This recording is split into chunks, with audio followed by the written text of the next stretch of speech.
Olá, meu nome é Bruna, sou residente de endocrinologia. Hoje vou falar sobre as respostas metabólicas e o manejo a longo prazo da cirurgia bariátrica. E hoje eu vou falar sobre as respostas metabólicas e o manejo a longo prazo da cirurgia bariátrica. É um tema extremamente relevante, tendo em vista que a obesidade é um dos principais problemas de saúde pública da atualidade, com projeção de que esse ano a gente vai alcançar 700 milhões de pessoas no mundo com obesidade. E sabemos que hoje a gente tem várias linhas terapêuticas, mas que a cirurgia bariátrica ainda é um importante recurso, principalmente para casos refratários. Semana passada a gente já teve a discussão das técnicas, das indicações, mas só relembrando que vai ser relevante em alguns momentos da aula, que as duas principais técnicas utilizadas é o bypass gástrico em Y de Roux, que é essa primeira figura, no qual você tem realmente um desvio do trânsito, então é uma cirurgia que tem um caráter mais desabsortivo, além de restritivo, e a segunda, que é a gastrectomia por parcial, ou por sleeve, ou vertical, que é essa que você tem a aplicatura de grande parte do estômago, então é uma cirurgia mais restritiva. As duas são muito feitas ainda hoje em dia, e a indicação de cada uma é individualizada. Então, trazendo para a aula as respostas metabólicas da cirurgia bariátrica. O que é que isso quer dizer, né? Que a cirurgia bariátrica ela é além da perda de peso. Você tem realmente o objetivo de perder grande parte do peso corporal, mas além dessa perda, ela vai ter melhora dos componentes da síndrome metabólica que esses pacientes têm. Então, consequentemente, ela reduz o risco cardiovascular.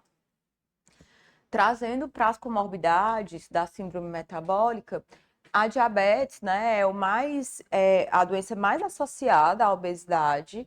Frequentemente elas coexistem.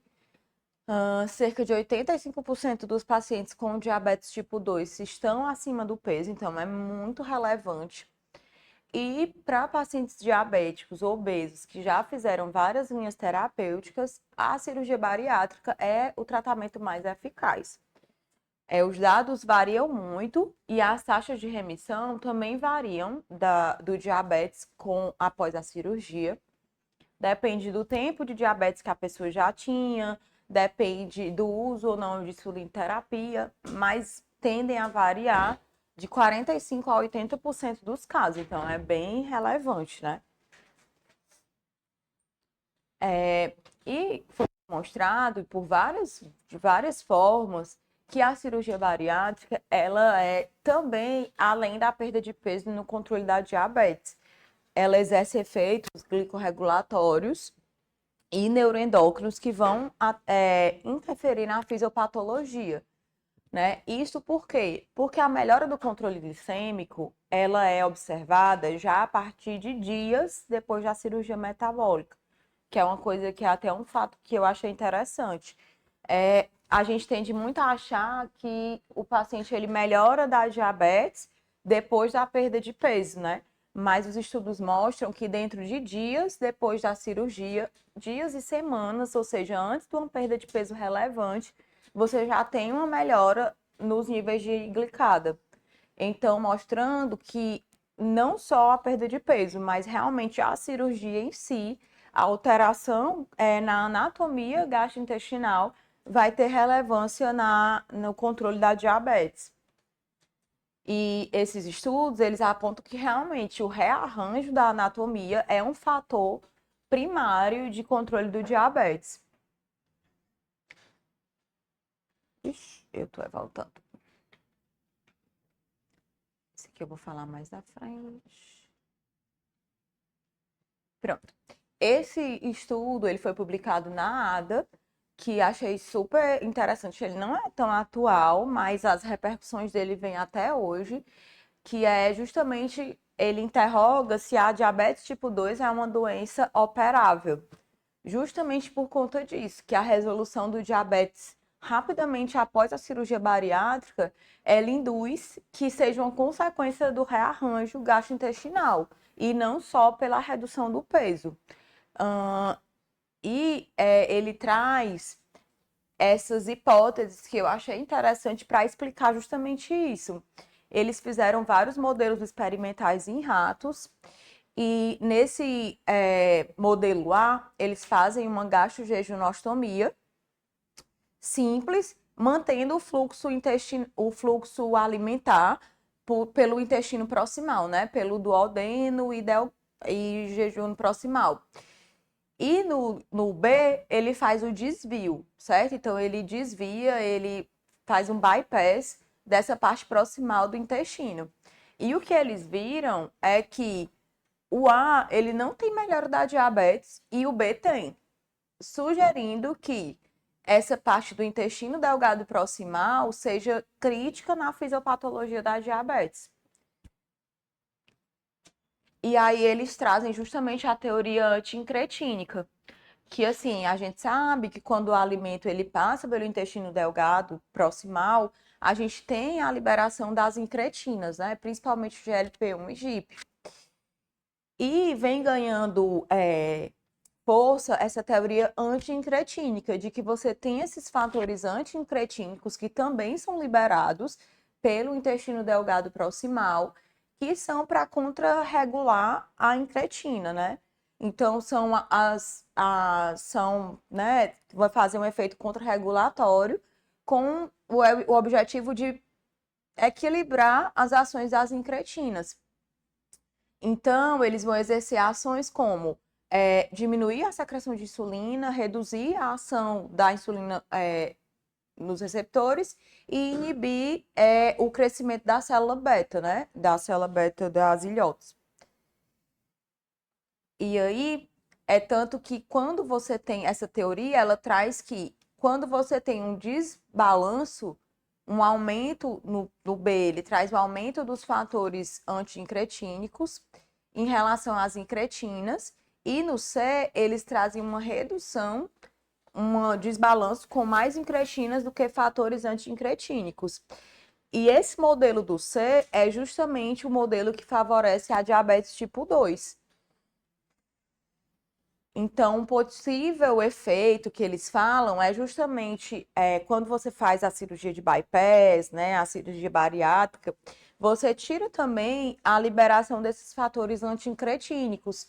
Então, você tem relativamente uma liberação maior de incretinas, o que contribuiria para você ter um efeito mais amplificado dessa incretina. Então, vai levar a hipoglicemia e esse efeito, que eu vou até falar mais na frente, que faz parte da explicação da síndrome de Dumping. É um pouquinho complicado, mas só para mostrar que tem toda essa questão hormonal que ela muda com a cirurgia. E aqui trazendo dados mais palpáveis, esse estudo, ele é um estudo que foi publicado em 2014, mas que traz, né, repercussões também até hoje, que ele mostra a porcentagem da remissão do diabetes após a cirurgia bariátrica, mostrando, né, esse grupo azul escuro é o grupo da cirurgia, mostrando que a remissão em 2 anos chega a 72% dos pacientes e a longo prazo 38%, certo? Então é muito, muito relevante.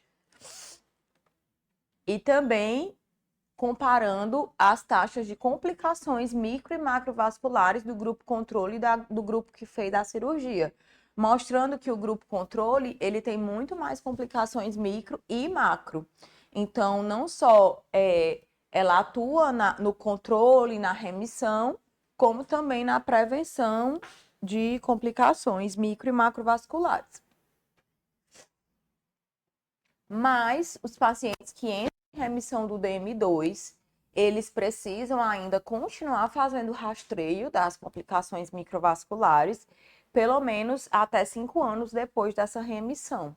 E se já tiver complicações estabelecidas, tem que continuar indefinidamente. Então, vendo que tem esse benefício inegável para os pacientes com DM2, agora eu vou falar um pouco das repercussões na hipertensão arterial. Grande parte dos pacientes que têm obesidade, eles também têm hipertensão arterial, né? Cerca de 74% dos pacientes. E um dos estudos que mostra o benefício da cirurgia bariátrica na redução da hipertensão é esse estudo Gateway. Que ele é interessante, ele saiu até na ARRA, porque ele é interessante, porque assim, geralmente a hipertensão ela é avaliada nos estudos como um desfecho secundário. Geralmente eles visam sempre avaliar a perda de peso ou a relação com DM2. E nesse estudo Gateway, eles trouxeram a hipertensão depois, né, o controle da hipertensão após cirurgia bariátrica como desfecho primário. Então, o desfecho primário do estudo foi a redução de pelo menos 30% dos números de antihipertensivos. Então, eles pegaram os grupos, o grupo que fez só terapia medicamentosa com os antihipertensivos e o grupo que fez a terapia e a cirurgia bariátrica. E eles avaliaram quem conseguiu atingir pelo menos esses 30% de redução dos antihipertensivos. E mostrou que o grupo da cirurgia bariátrica, que foi no caso foi bypass, inclusive todos os pacientes foram operados pelo mesmo cirurgião, mostrou que 41 dos 49 pacientes chegaram a atingir esse desfecho de redução dos antihipertensivos, ou seja, 83%, em comparação a só 12% do grupo controle. E desses 49, não só 41 atingiu isso de reduzir o número de antihipertensivos, mas além disso, 51% remitiu à hipertensão, ficou sem usar medicações. Então, um grande número reduziu e metade desse número chegou a ficar sem medicamento antihipertensivo. Enquanto no grupo controle, nenhum paciente ficou sem usar antihipertensivo. Então, realmente, a cirurgia bariátrica também é muito relevante no tratamento de hipertensão arterial. Quanto à dislipidemia, os estudos também mostram um perfil lipídico melhor após a bariátrica e, consequentemente, os fatores cardiovasculares sendo resolvidos ou melhorados, você vai ter uma redução no risco cardiovascular, redução na mortalidade associada à síndrome metabólica. Então, assim, dando essa revisão dos efeitos metabólicos, né, a longo prazo da cirurgia bariátrica, eu vou falar um pouquinho agora do manejo a longo prazo.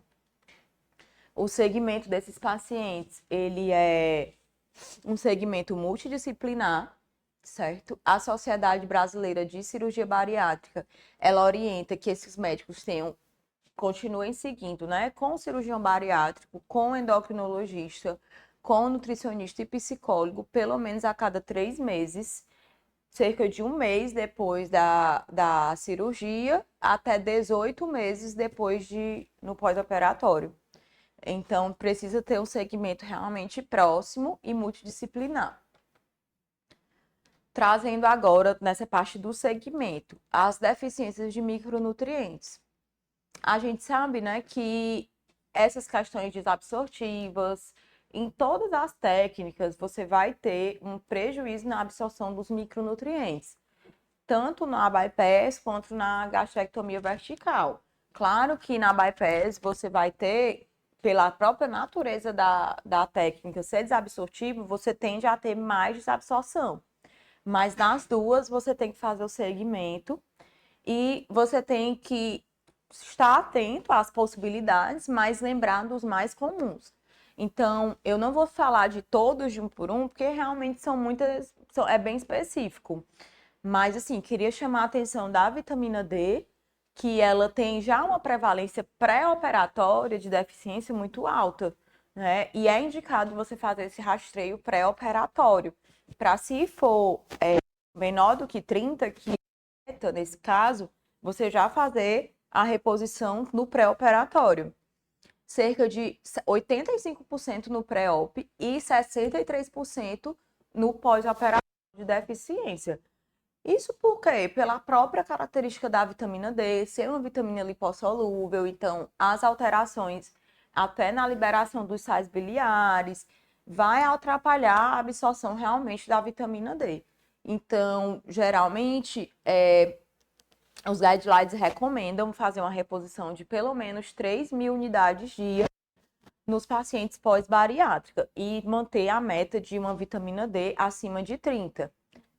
E assim, entender que uma coisa é suplementar, outra coisa é repor, né? Se você tiver que fazer a reposição porque tá baixa, você vai ter que fazer do jeito que a gente faz mesmo, a dose de ataque, se precisar, valores mais altos.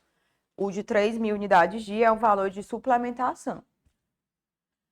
Aqui eu quero chamar a atenção, principalmente da B12, mas lembrar que a vitamina B1, que é a tiamina, ela também pode estar deficiente, chega a cerca de 19% no pós-operatório e é uma das deficiências mais graves, né? A deficiência de tiamina, ela pode trazer consequências permanentes, inclusive se não for detectada cedo. Ela faz toda aquela questão da encefalopatia, então torna uma deficiência grave. Tem a síndrome de Wernicke-Korsakoff, né, que faz a encefalopatia. E quando você chega na Korsakoff, você já tem repercussões irreversíveis, né? Fica um quadro até demencial. Então, no caso de você ter suspeita da deficiência de tiamina, você já tem que começar a repor, mesmo antes de sair os níveis, mesmo na dúvida, você já começa a repor, porque realmente tende a ser grave.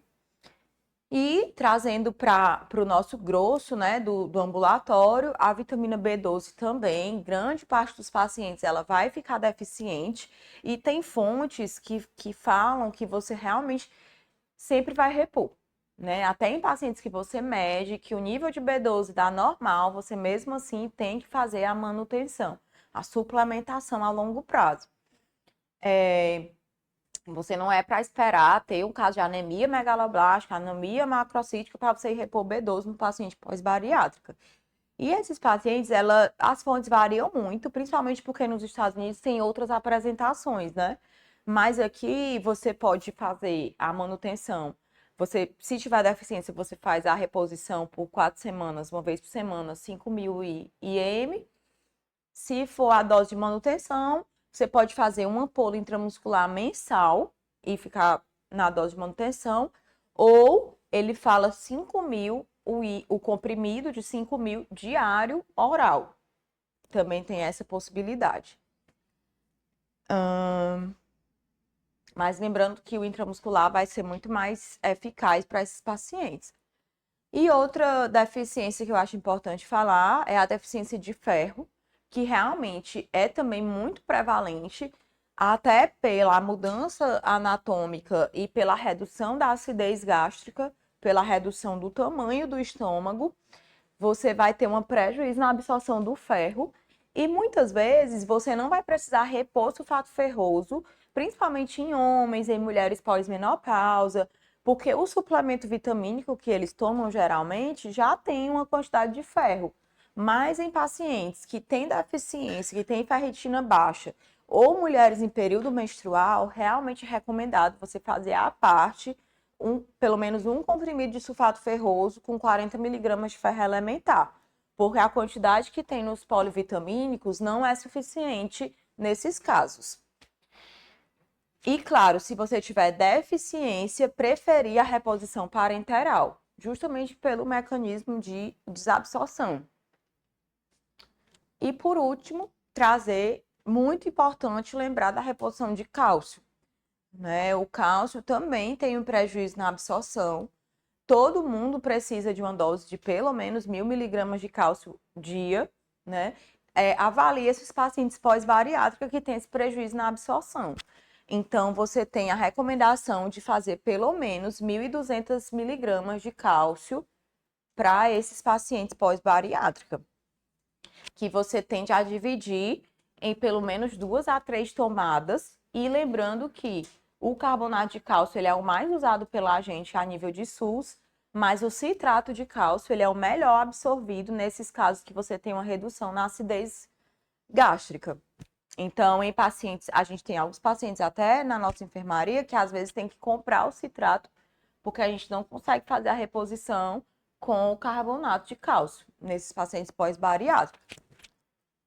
Aqui é uma tabela mostrando as deficiências, as síndromes, que a gente não é para esperar isso acontecer. E só uma recomendação que eu fiz um resuminho, né, do que a gente tem que fazer. Então, assim, sempre lembrar que eles precisam tomar um multivitamínico, geralmente tem vários tipos, né? Eles usam muito materna, o Quelatus Bari, que é o polivitamínico indicado para todos usarem. Eles têm que fazer essa vitamina B12, que é a dose de manutenção, que seria 5.000 microgramas diária, via oral ou intramuscular mensal. O carbonato de cálcio ou citrato de cálcio, pelo menos 2 comprimidos ao dia. O colecalciferol, 3.000 unidades dia. Sulfato ferroso, diariamente para mulheres pré-menopausa. E sempre lembrar que ferro e cálcio não devem ser tomados juntos, né? Porque um prejudica a absorção do outro e o ferro vai sempre sair perdendo. Então, agora, trazendo para a parte de complicações clínicas, a gente tem algumas complicações que precisam ser vistas na bariátrica, que é a mais conhecida e a principal, a síndrome de Dumping, né? A síndrome de Dumping, ela é uma complicação comum, mas ela é subdiagnosticada. E essas intervenções gástricas, elas geram a fisiopatologia, que eu vou explicar. Pode acontecer a síndrome de Dumping em qualquer cirurgia que você tenha desvio desse fluxo para o intestino, então não só na bariátrica, mas pacientes oncológicos também, por exemplo, experimentam a síndrome de Dumping.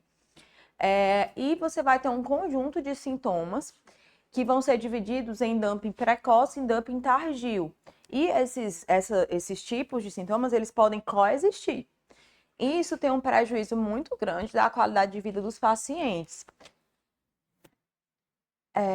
E a fisiopatologia, ela está simplificada nessa figura, que eu achei super didática.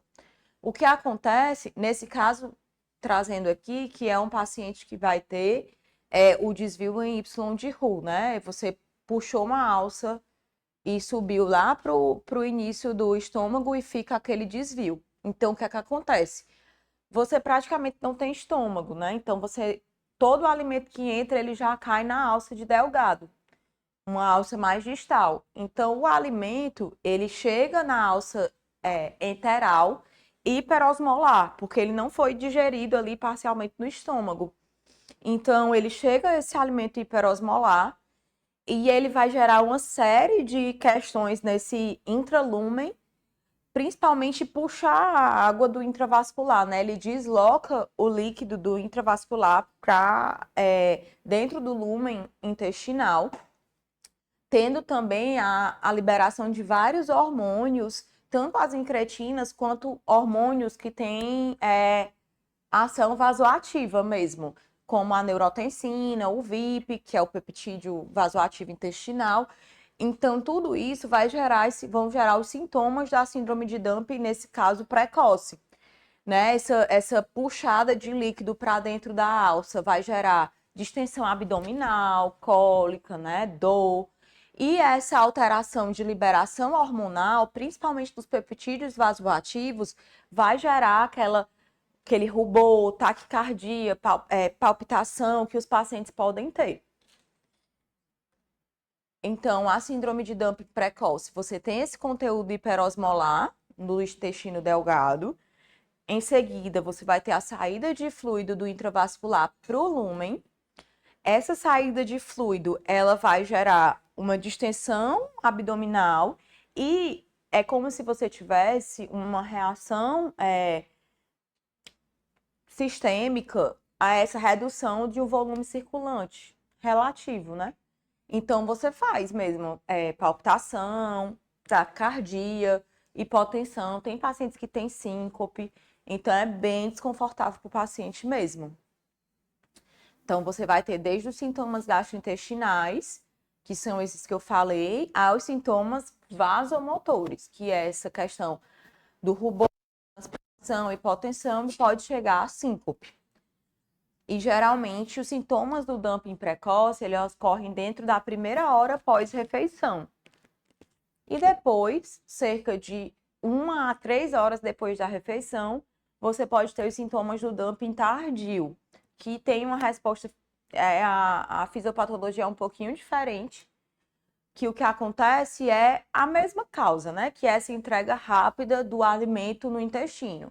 Mas a síndrome do dumping tardio, ela vai acontecer principalmente por essa entrega rápida do carboidrato, dos polissacarídeos no intestino, e isso gerando uma resposta exacerbada, né? Uma resposta hiperinsulinêmica.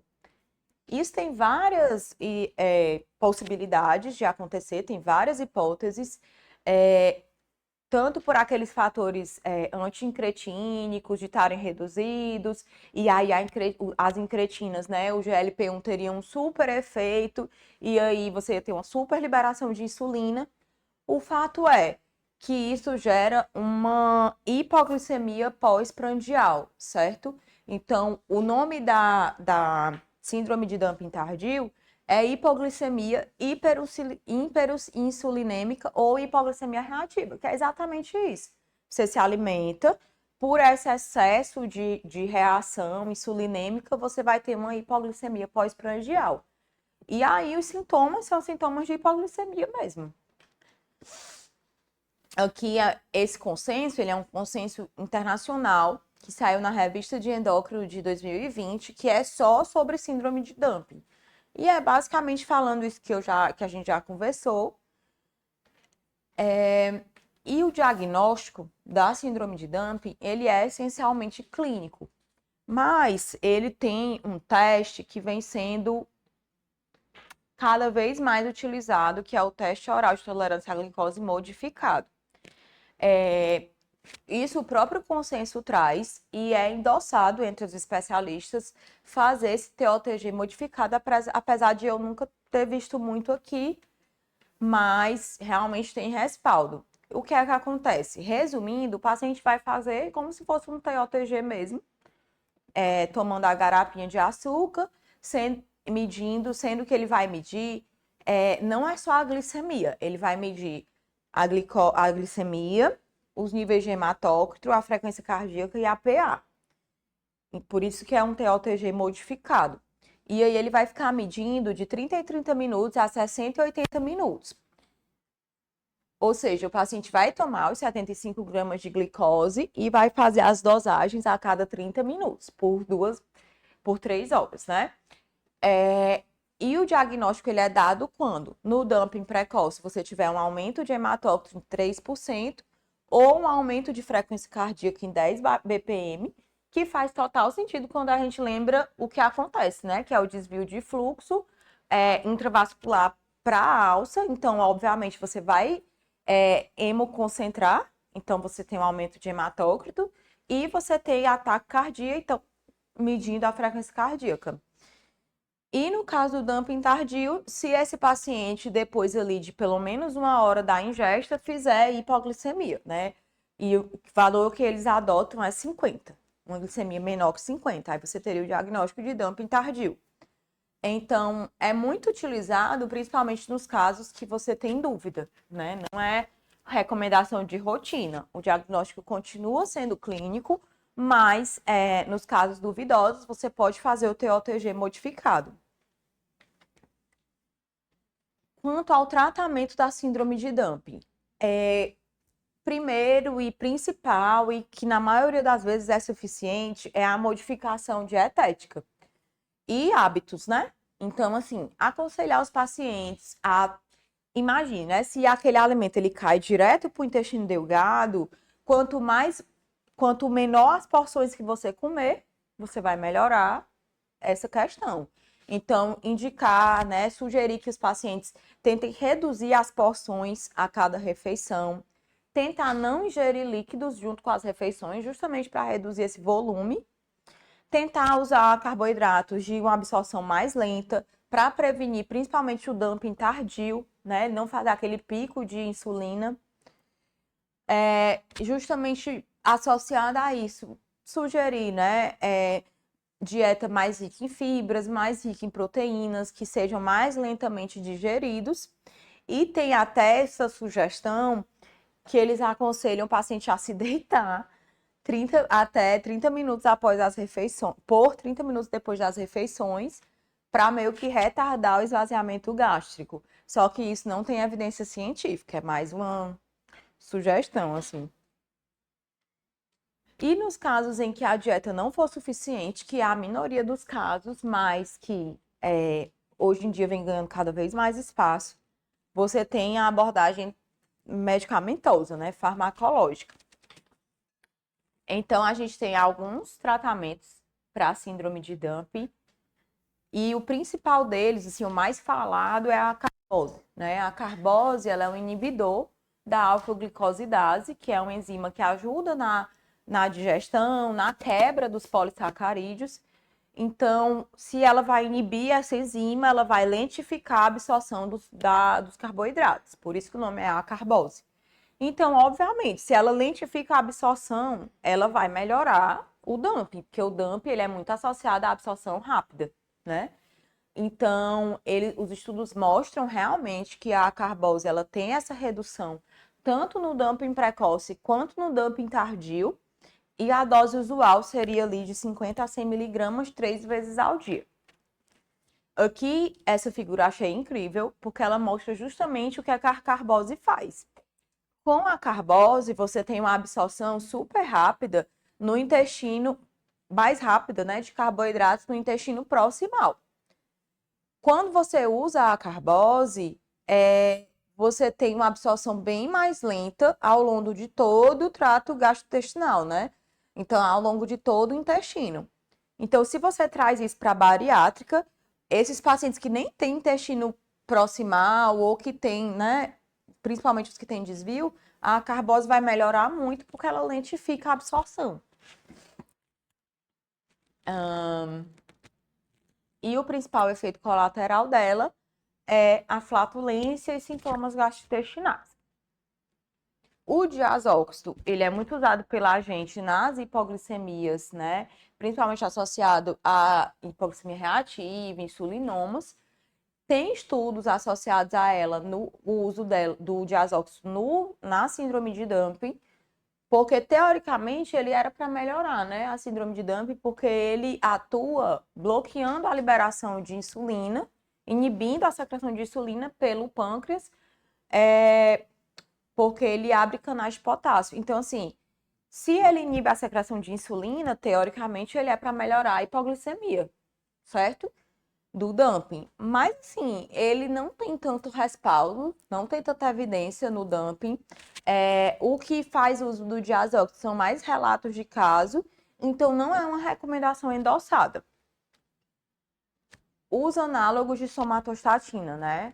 Lanreotide, octreotide, eles têm evidência também, justamente por lentificarem o trânsito gastrointestinal, então eles são mais usados em casos refratários.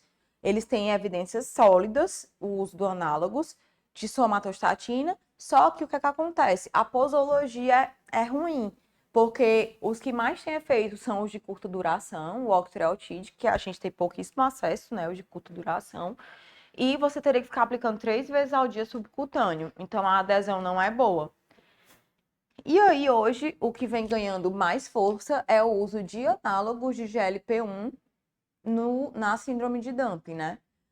Aí eu fiquei tentando pensar, porque se teoricamente você tem uma ação aumentada do GLP-1, das incretinas, fazendo a hipoglicemia, por que você vai usar o análogo, né? Porque é justamente o análogo GLP-1, além dele ter o efeito de retardar o esvaziamento gástrico, que vai ajudar a lentificar esse trânsito, eles modulam o receptor de GLP-1. Então, eles meio que modulam essa reação exacerbada das incretinas sendo liberada por esse alimento chegando. Então, é como se eles competissem pelo receptor e dessem uma resposta mais sustentada, diferente do que acontece com a resposta fisiológica no paciente que tem dumping, porque é como se ele tivesse uma super reação, uma super produção de GLP-1, que gera a hipoglicemia. E aí, a dose recomendada é uma dose intermediária de 0,6 a 1,2 miligramas de dia. E isso vem ganhando muita força ultimamente. E, em última opção, seria os tratamentos cirúrgicos para resolver o DUF, né? Inclusive até a reversão do bypass e gastrectomia e pancreatectomias. E sempre lembrar de considerar o insulinoma como diagnóstico diferencial. É muito mais raro, mas a gente quer, principalmente a gente da endócrina, tem que lembrar. Lembrando que o insulinoma, ele vai ter uma das diferenças é que ele pode ter hipoglicemias em jejum, né? E aí você teria que fazer o teste de jejum prolongado para ajudar a diferenciar. Outra questão que é pouco falada quando se trata de bariátrica é uma complicação relacionada ao metabolismo ósseo. Tem evidências robustas, a gente tem evidências robustas que a densidade mineral óssea, ela reduz significativamente no primeiro ano de pós-operatório de cirurgia bariátrica. Tem várias hipóteses para isso, né? Tem a questão da redução da carga mecânica, que o paciente que era obeso, ele tinha muito mais carga do peso mesmo no osso, e a gente sabe que a carga mecânica ela é um importante estimulador da osteogênese, né? Tem a redução da absorção de cálcio e vitamina D e outras alterações hormonais. Então, você vai ter uma perda de massa óssea, principalmente se as técnicas forem desabsortivas. E, justamente por essa perda principalmente na absorção de cálcio e vitamina D, muitas vezes você vai ter um hiperpara secundário no pós-bariátrica, o que é um marcador, eles falam que é como se fosse um marcador de perda óssea, porque se está tendo hiperpara, porque está reabsorvendo, né? E você tem comprovadamente aumento de CTX após 3 meses de cirurgia bariátrica, mostrando que realmente você tem remodelação. Enfim. E o tratamento dessas alterações ósseas é você tentar evitar essa desabsorção, né? Essa perda de cálcio e vitamina D, principalmente.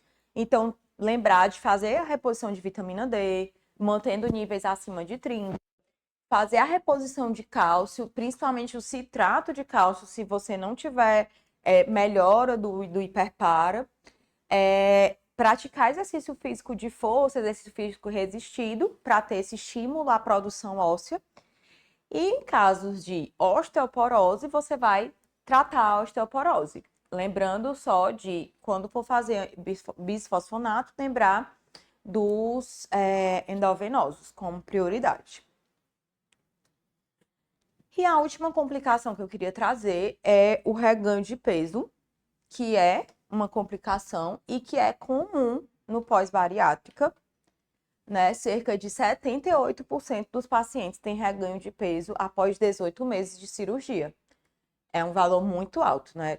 Inclusive, 60%, aí desses 78% que reganharam, 60% evitaram fazer acompanhamento nutricional e 80% não fez acompanhamento psicológico. Então, isso já dá um dado importante, né?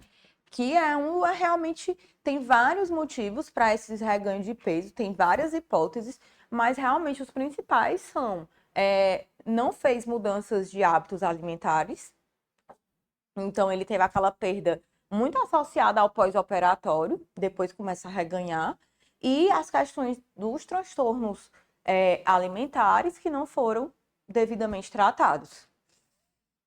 Então, é uma questão, como eu estou falando, multifatorial.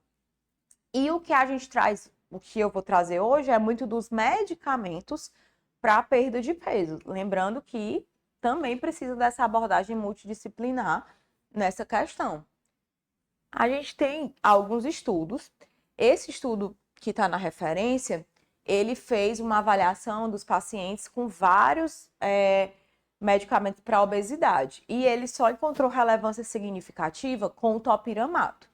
Mas, assim, é um estudo que tem várias falhas, vários vieses, mas que mostrou que realmente você tem um benefício em colocar uma medicação anti-obesidade nesse pós-operatório. E uma coisa que eu fiquei com dúvida quando eu estava estudando era quando você vai colocar essa medicação. Já que você sabe que a maioria vai reganhar peso, quando é que você vai começar a tratar? né? Você vai esperar o paciente reganhar peso ou você vai já começar quando, sei lá, der 1 ano de cirurgia. Então, não tem essa resposta. É muito individualizado, mas esse estudo em específico, os dados mostraram que é mais benéfico você iniciar no platô. Então, quando você observar que o paciente chegou no platô da perda de peso, você já poderia iniciar alguma medicação para antiobesidade. E faltam estudos nesse ponto para mostrar o momento ideal para iniciar esses medicamentos. E quanto à questão da liraglutida, você tem também hoje uma crescente que já começa a usar a liraglutida no pós-operatório, mostrando que realmente os estudos mostram que você tem benefício em usar a liraglutida após a cirurgia bariátrica, qualquer que seja o tipo de cirurgia. Esses pacientes que usam a liraglutida pós-bariátrica, eles continuam perdendo peso e até 1 ano eles foram avaliados, 1 ano de uso de lira, e eles ainda tiveram perda de peso depois de 1 ano de usar a liraglutida. Uma das questões que o pessoal, né, que geralmente gera dúvida, você usar um análogo de LP1, um paciente que já é bariátrico, que já tem a questão da síndrome de dumping, já tem, né, se os efeitos colaterais seriam piores, mas os estudos mostram que os efeitos colaterais são bem parecidos. Então, ele traz nesse estudo a perda de peso, esse mais escurinho é a bypass em Y de Roux, e esse cinza, o segundo cinza, né, mais intermediário, é a gastrectomia por sleeve. Então, ele mostra a perda de peso em 1 ano com a liraglutida, mostrando que esses pacientes realmente têm um benefício até 1 ano, eles continuam perdendo, e que a perda de peso é similar, seja ela por bypass ou seja por sleeve, e que tem benefício, né, de você usar a liraglutida. E esse estudo, só para falar, uma das limitações que eu achei, eles não descrevem com quanto tempo eles iniciaram pós-bariátrica. Eles só falam que eram pacientes que estavam reganhando. E era isso.